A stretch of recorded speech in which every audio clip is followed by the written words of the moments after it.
The Ghosts of Hardin City, Iowa Falls at Hardin City. Have you ever wondered what the town of Iowa Falls would look like if the land had never been developed and there was nothing here? Have you ever wondered why some towns are successful while others disappear? What will be the eventual fate of your town? We hope to answer these questions by looking at the story of the town of Hardin City in Hardin County, Iowa, founded by Lewis Hayden in 1854. It was the first town in Hardin County. Both Iowa Falls and Hardin City are similar in many ways in that they are both located on river bends with difficult, hilly terrain. The railroad did not enter Iowa Falls directly and avoided Hardin City altogether. There were once 42 towns in Hardin County. Only around a dozen have survived with postal service. Those towns with communications and transportation survived. Others did not. Hardin City was established in Section 12 of Jackson Township by Lewis Hayden after he built the first mill on the river there in 1854. By 1855, Hardin City had a hotel, a doctor, a lawyer, several businesses, and a post office. As one of the first villages in Hardin County, the town was in contention for the county seat.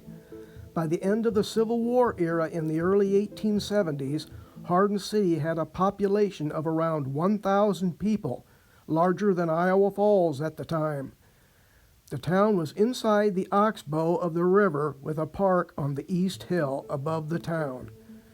The railroads avoided Hardin City in the 1870s due to the terrain of the area, and the town also lost its stagecoach service.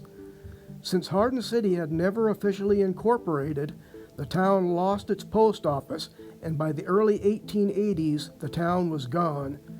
There is little, if any, trace of Hardin City remaining in 2024.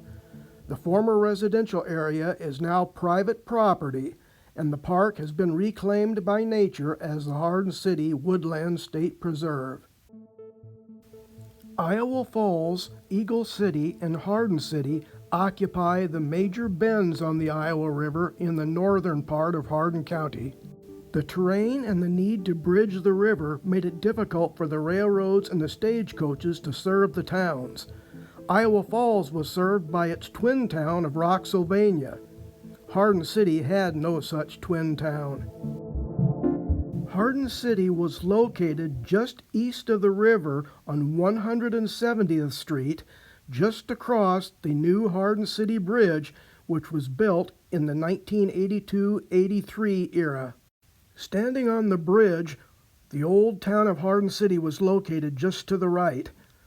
One gets the feeling they are standing on the Washington Avenue Bridge in Iowa Falls looking to the north. There was once a mill and dam just north of the bridge. Hardin City was established on Valentine's Day of 1854. This map from an 1875 plat book shows the area. Hardin City existed for about 25 years. It had a population of 1,000 people in the early 1870s and just about every type of business you could possibly want at that time. There was even an East Hardin City addition. The site is private property today. Today, Hardin City is mostly known for the Hardin City Bridge, which is listed on the National Register of Historic Places. It has been moved from its original site to the Hardin City Woodlands.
What happened to Hardin City?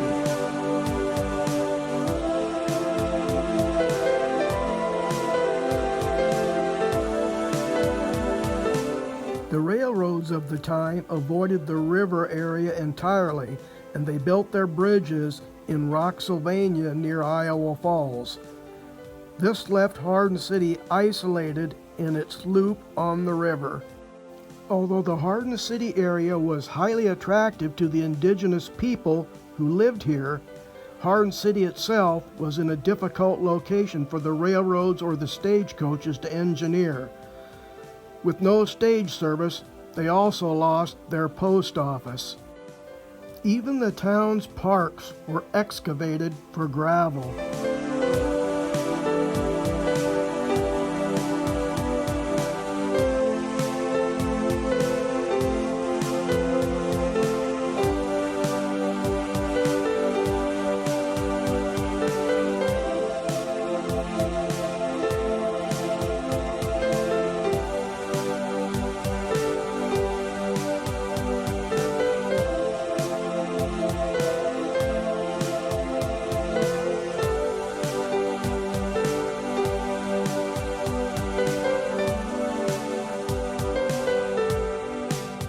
So just what does an old town from 140 years ago have to do with Iowa Falls today?